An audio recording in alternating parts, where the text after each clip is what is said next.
On screen is an excerpt from A Grandmaster's Guide to Mastering Opening Strategy. And as it says, don't start by randomly moving side pawns. Get your E and D pawns moving, develop your pieces, and fight for the centre of the board.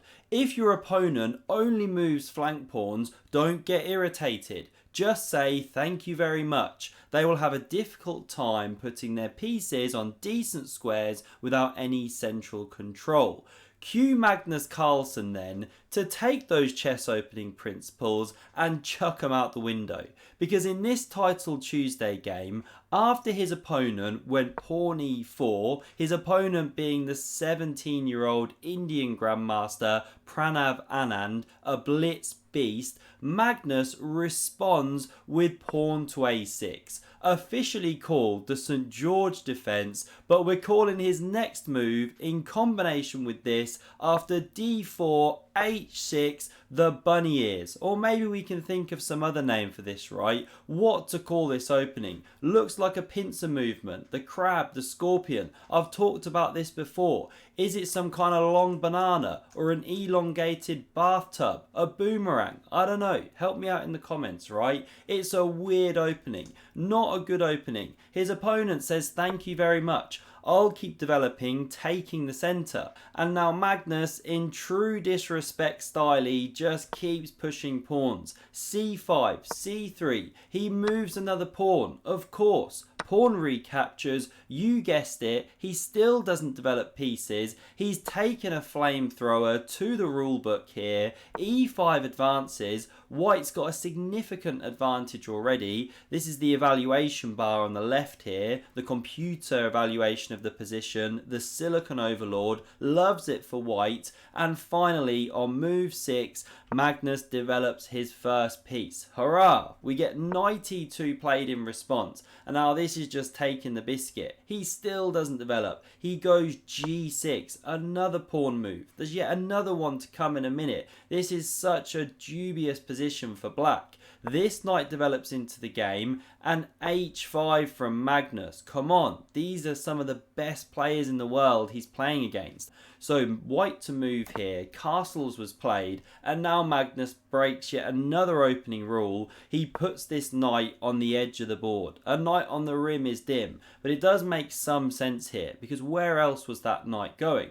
Now after bishop g5, using the fact that this square is weakened by pawn h5, Magnus reveals his point of putting the knight here. He develops the bishop, supported, but white not so obliging as to simply capture and allow the knight to enter the game. Instead, knight f4 played, excellent move. Looming over the ramparts here, looking here, right into the heart of the black position. Now it leaves a pawn, but if Magnus captures, this is terrible, because you can also crash through as the white player in the centre and look at white's king. Safe as houses. Meanwhile, there's 4 minor pieces and a pawn swarming around the king. You're miles off castling. You know, e7's a problem. Attacked twice. Big issues. So the pawn not touched by Magnus. Instead, he takes on d3. He activates this queen. Now he brings the knight into the game,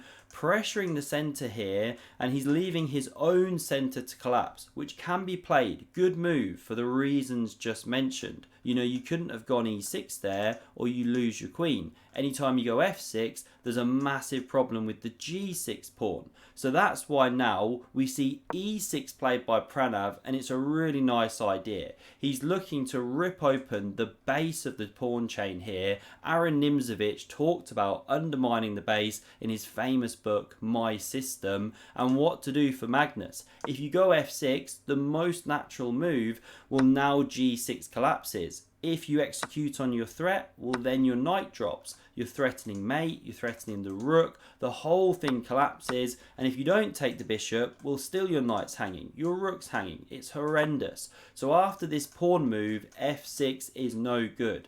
Magnus carries on developing with bishop to g7. Computer preferred bishop h6, trying to trade pieces. But now we get takes with check, king recaptures, this knight crashes through on d5, and after Magnus restores the material balance, he is absolutely dead lost here. There are many winning ideas. Rook fe1 is a very decent one. Attacks the pawn on e7, the rook covers, and now white misses a move to just annihilate the entire black position. And if you want to pause, test your puzzle rush, think about the tactics, please do so. There is a winning move here.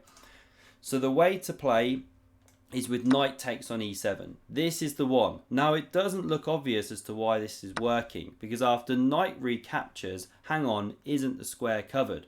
Well, this is the key. You now check from c4. You scythe down this diagonal. The king's got to come here, only move, you know, unless you start chucking pieces on d5 and everything. So king steps back, and now this is the point. You remove that piece which is defending g6, and there's another one entering the attack. So rook recaptures, check, king moves, only square, now you crash through and you've got to give up the queen, or you're mated. This is obviously game over. You've got a queen for 2 minor pieces and a raging attack.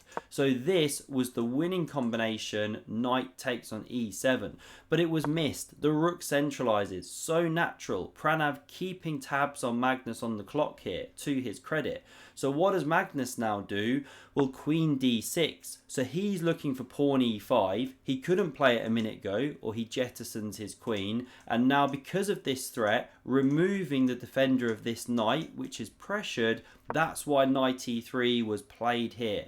Backpedaling, Magnus now goes knight c5, sorry, queen c5, because this time there was a threat to take on f5, then if knight recaptures, the queen was exposed. There were checks, then rook takes here, nasty stuff. So now the queen supports, and white just rushes things slightly. You know, rook c1, slightly more precise. a4 a good move according to the engine, but knight takes was played, but now Magnus gets to recapture with the queen. Now we get check, keeping the queens on, good move. You know, when you're attacking your opponent's king, you don't want to trade pieces, generally speaking. So e6 from Magnus covers. This check, invading, the bishop does a great job covering this square. Therefore, the king retreats to the corner, and now you'd love to take this pawn here, but your bishop is hanging. So h4 played, supporting that piece. Magnus goes b5. Queen f7 preferred, but okay, we'll carry on. The reason the engine loves it here,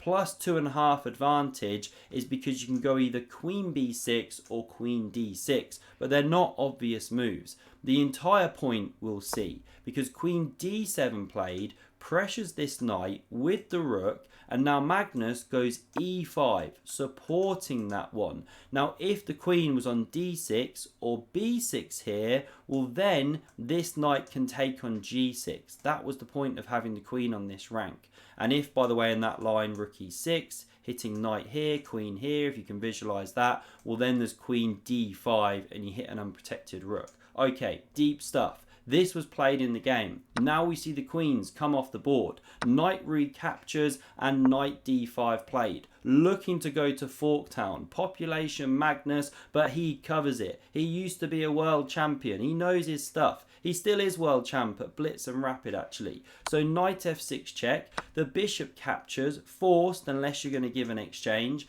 This one takes back, e5 pressured, so it plows onto e4, rook e2, e3 from Magnus, and look at this. We are getting a liquidation. Things are equalizing. Unbelievably, Magnus has survived the onslaught. How does he do it? Absolute Harry Houdini. We reach this end game here where both players are now just level. It's a dead even game, but there's a problem. Magnus, look at the left clock times, is way up, and he's got the knight. Knights are tricky buggers. So we get king f5, taking the opposition. The bishop re-enters the game here. Knight f4 played, bishop d2, knight d3, very natural. If you go to d5, you'd be dominated by the bishop on that square. We now see king e3, the knight comes back to f4, Pawn g3, defending the pawn, setting up a nice structure. The knight drops back to e6, and after king f3, knight d4 check, king e3, knight c6. Well, after this repetition here, we now see Magnus going on an offensive with the king, coming after this pawn. And the best defensive effort here was king f2, because yes, you can check, but the king slides over. This was actually the way to go. If the knight hits e4, the bishop sits here, covers the pawn, etc. This was the best. But king e4 played, hits the knight, knight c6, and now bishop f4 was met by knight e7. The knight's rerouting here to attack the pawn, and you can't cover because the king's on the square. Now white goes active, but what if you'd stepped back? Well, now you get checked, and there's this kind of line, you know, everything drops, you're not in time, you're losing. So the king comes up the board, Magnus hops in, this one comes round, the pawn drops, now your bishop's about to get taken. You cannot capture the knight, or this is a lost endgame. You know, you shoulder out the white king, you make a lady. So this one instead comes to g5, we get this liquidation of g pawns, but there's a problem here. The h pawn also drops for white. King f6 played, now knight f3 back, hitting the bishop. It saves itself and the pawn starts running. The bishop comes away, preparing to stop it. It comes to the long diagonal, and now Magnus clamps on these two with this one pawn. Excellent technique. The white king marches over. Here comes the knight, going back one move. Knight g3 threatened to block out the bishop's defense of this square. That's why bishop h2, knight c3 check, now king c4, and Magnus wins this pawn and also defends here. We see king c5 coming after the a pawn. Magnus activates his king. The bishop about to get deleted, saves itself. h2, it's got to take. King recaptures, king takes on a6, and now here comes the march of the monarchs, but there's a problem. You get here and Pranav resigns, because where to go? You can't get in. The square's covered by the pawn and the knight. The king covers here and here. Sure, you can step back, but the black king marches in. This is a sample line. Again, you shoulder it out. You make a baby girl. That is soon gonna be checkmate. Magnus Carlsen, how does he survive these horrendous positions? And if you thought this game was good, then you've got to watch this one next. Probably one of my top 3 Magnus games of last year. A double exchange sacrifice. It's incredible. Thanks very much for watching, and I hope to see you again soon.